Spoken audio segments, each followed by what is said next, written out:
La Grande y Felicísima Armada o Gran Armada de 1588, comúnmente conocida como Armada Invencible, fue una expedición militar marítima que tras el triunfo en la batalla de Lepanto y la consolidación del poder español en Europa, fue planificada por el monarca español Felipe II para destronar a su contraparte Isabel I e invadir Inglaterra. El ataque que llevó a cabo ocurrió en el contexto de la Guerra Anglo-Española de 1585 a 1604. Y aunque fracasó, la guerra se prolongó 16 años más y terminó con el Tratado de Londres de 1604, favorable a España. Antecedentes. En 1558, el Imperio Español se extendía por América y Filipinas, además de haberse anexionado los territorios del Imperio Portugués por derechos sucesorios.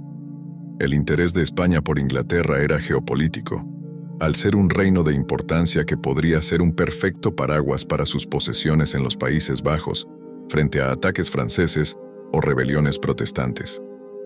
Felipe II contrajo matrimonio con la reina católica de Inglaterra María I, de modo que el hijo que tuvieran pudiera reinar en España y en Inglaterra. María I, a instancias de su consorte, Felipe II, comenzó a construir una armada inglesa moderna, bautizando al primer barco como Felipe y María en conmemoración de su casamiento. María I falleció en 1558, sin dar a Felipe II un heredero, lo que llevó a la hermanastra de María, la reina Isabel I de Inglaterra, a acceder al trono. Isabel comenzó a reinstaurar la reforma anglicana en Inglaterra, y Felipe II intentó detener el proceso y asegurarse la alianza con Inglaterra, proponiéndole matrimonio a la que fuera su cuñada, proposición que fue rechazada. Felipe II de España e Isabel I de Inglaterra convivieron de manera pacífica durante su primera década de reinado. A la postre, España había sufrido constantes ataques en sus colonias de ultramar y de sus barcos mercantes por parte del pirata John Hawkins y de su primo Sir Francis Drake, que actuaban con expediciones financiadas por Isabel I, pero sin perder su condición de piratas y tratantes de esclavos africanos. En 1568 Hawkins y Drake practicaban su actividad corsaria en las costas del Nuevo Mundo, pero en una tormenta buscaron refugio en un puerto de Nueva España, actual México, lo que España vio como una ocasión para atacarles, librándose la batalla de San Juan de Ulúa, que se saldaría con una victoria española. Isabel respondió a este ataque a naves inglesas atacando 5 galeones españoles cargados de oro. En 1570, el Papa Pío V promulgó una bula que excomulgaba a Isabel I y autorizaba a cualquier católico para asesinarla y a cualquier monarca católico para destronarla. Felipe II no se mostró interesado en dicha acción, pero el agente papal italiano Roberto di Ridolfi acabó presentándose ante la corte de España y propuso al rey una conspiración para asesinar a Isabel I y sustituirla por la reina de Escocia, María Estuardo, de religión católica. El rey de España mandaría diversos agentes a Inglaterra para incitar a la rebelión, pero esta jamás llegó a estallar porque los espías de Isabel descubrieron el complot. Isabel decidió iniciar un contraplan para dar dinero y tropas a los rebeldes protestantes de los Países Bajos. A partir de 1572, Isabel comenzó a financiar las expediciones corsarias de Hawkins y Drake en las costas del Caribe, capturando botines de ciudades españolas.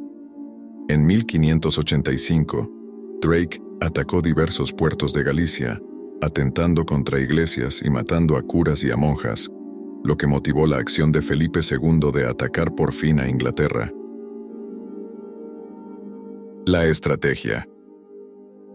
Los planes de Felipe.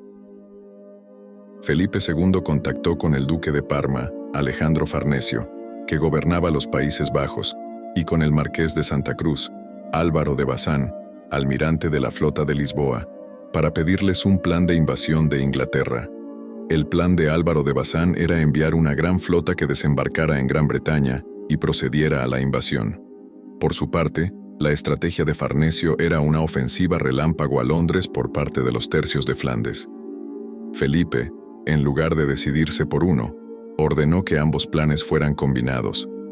El marqués de Santa Cruz debía salir de Lisboa a cargo de una gran armada y se reuniría con Alejandro Farnesio, cuyos 30.000 hombres desembarcarían en el condado de Kent y sitiarían a Londres. Esa zona era propicia, ya que no había fortificaciones entre la costa de Kent y Londres. Los planes de Isabel. Isabel I fue informada por sus espías de los planes de invasión de Felipe II. Desde 1583, Inglaterra había fundado una comisión real para la Armada, que continuó la labor de modernización de la Armada inglesa iniciada por María I.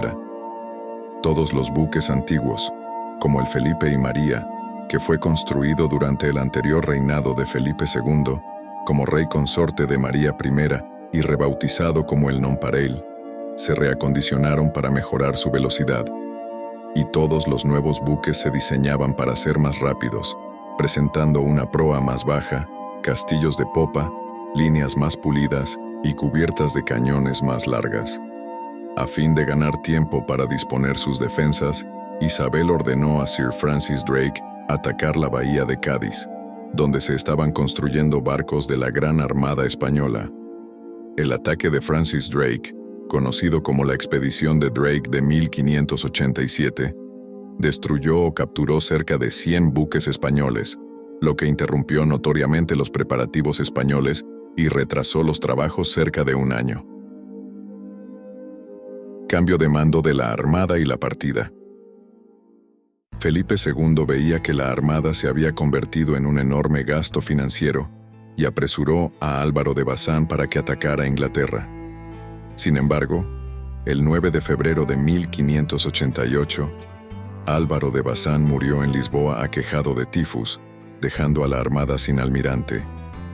En la capital portuguesa, no se encontraba ningún marino con un prestigio social a la altura de Bazán para liderar una empresa de esa envergadura, de modo que Felipe II recurrió al duque de Medina Sidonia, Alonso Pérez de Guzmán. El 19 de febrero de 1588, recibió el anuncio de la muerte del marqués de Santa Cruz y la orden de partir a Lisboa. La Armada se acerca a Inglaterra. A partir del 22 de julio, cuando alcanzaron el Golfo de Vizcaya, las fuertes tormentas y el estado de la mar provocaron que para el 28 del mismo mes una parte de la flota, 40 barcos, se hubiera perdido y separado del resto. Tuvieron que pasar otros 2 días más para que los barcos perdidos regresaran al grueso de la flota. Desafortunadamente para ellos, ya habían sido avistados por el barco inglés Golden Hind, comandado esta vez por Thomas Fleming, quien tuvo tiempo de dar la voz de alarma mientras la Grande aún se recomponía. Cuando la Armada alcanzaba la altura de Fowey, el 29 de julio de 1588, los faros costeros ingleses ya anunciaban su presencia. Sin embargo, la flota inglesa fondeada en Plymouth no tenía posibilidades de zarpar, ya que ni el tiempo ni la mar se lo permitían en ese momento. Con la brisa en contra y la subida de la marea, la flota inglesa se encontraba atrapada en el puerto. Además, en esos mismos instantes, la Armada española navegaba viento a favor, a barlovento. El almirante Juan Martínez de Recalde, segundo comandante de la Armada, reparó en que la flota inglesa se encontraba atrapada en su propio puerto sin posibilidades de zarpar y avisó al duque de Medina Sidonia para que realizara un ataque a gran escala al puerto de Plymouth. Sin embargo, Medina Sidonia debía dirigirse a los Países Bajos a reunirse con el duque de Parma y juntarse con las tropas de Flandes, y había recibido órdenes estrictas de no atacar a los ingleses a no ser que se viera obligado a ello. Esto pudo interpretarse como que siempre actuó eligiendo la mejor y más coherente de las opciones para la flota. El Canal de la Mancha. Los ingleses lograron sacar 70 naves del puerto de Plymouth, ayudados con botes de remos y, amparados por la oscuridad, la noche del 30 de julio, rodearon a la Armada Española. El 31 de julio, la flota inglesa comenzó a avasallar tímidamente a la Armada Grande y, al margen de los primeros contactos y estimación del poderío adversario, se realizaron por la parte inglesa los primeros ataques con tímidos cañoneos a larga distancia. La Armada Española adopta una formación de media luna, con los barcos más robustos en la vanguardia y los más frágiles protegidos en el interior. En primer lugar, los ingleses atacaron a uno de los buques de los extremos como blanco de un cañoneo desde la lejanía, el San Juan de Portugal, buque insignia del almirante Juan Martínez de Recalde, que recibirá más de 300 cañonazos. En una de estas refriegas ocurrieron dos accidentes no tan importantes para la Grande como el botín conseguido por los ingleses, ya que se perdieron dos galeones españoles, el San Salvador, navío insignia de Pedro de Valdés al mando de la flota andaluza, y el Nuestra Señora del Rosario.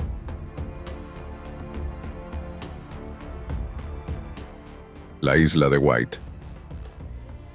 Medina Sidonia convoca un consejo de guerra que recomienda fondear la armada en el puerto de la isla de White hasta que se reciba una respuesta del duque de Parma que indique que los tercios de Flandes están listos para zarpar y dirigirse al encuentro de la armada.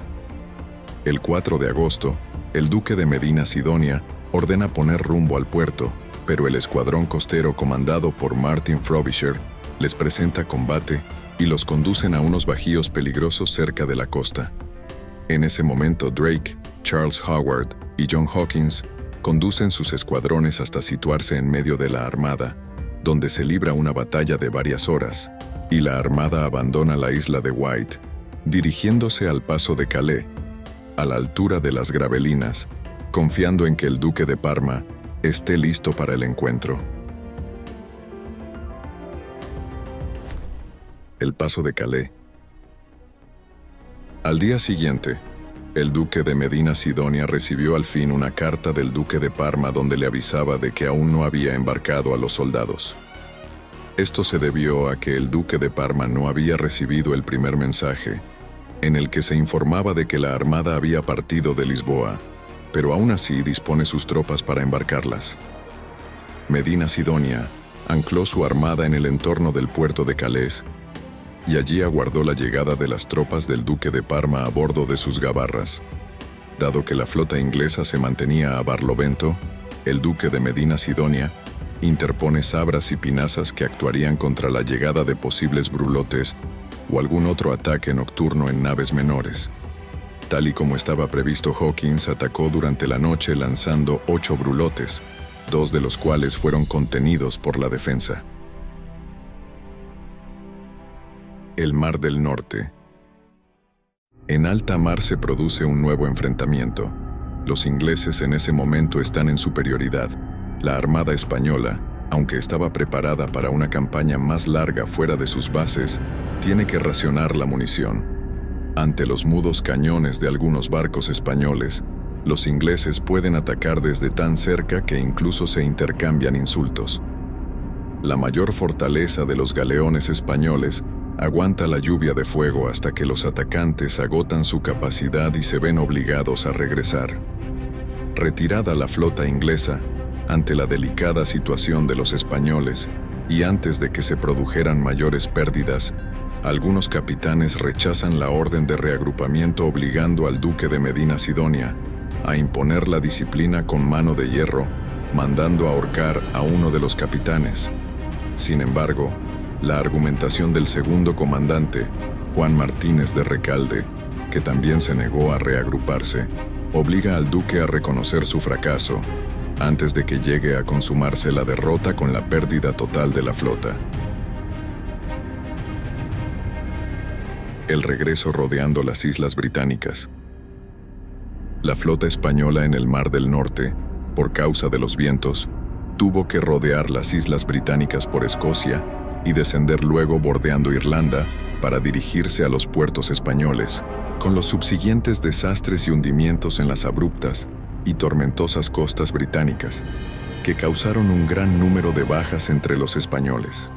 Sin embargo, un estudio del historiador español José Luis Casado Soto de 1988 demostró, con un seguimiento de cada navío, según la contabilidad de la Gran Armada y la administración de armadas posteriores, que en total las pérdidas no superaron los 35 buques, siendo estos casi todos navíos de transporte y de navegación mediterránea, ya que en el viaje de vuelta no naufragó un solo galeón. Se cuenta que a la vuelta de la Armada a España, Felipe II dijo: «Yo envié a mis naves a pelear contra los hombres, no contra los elementos». Si llegaste hasta esta parte del video y la información te resultó interesante o te proporcionó contenido de valor, apreciaría mucho que presiones el botón de me gusta y dejes un comentario. Esto me ayuda a que el video llegue a más personas. Además, no olvides suscribirte y activar la campanita para no perderte ningún nuevo video.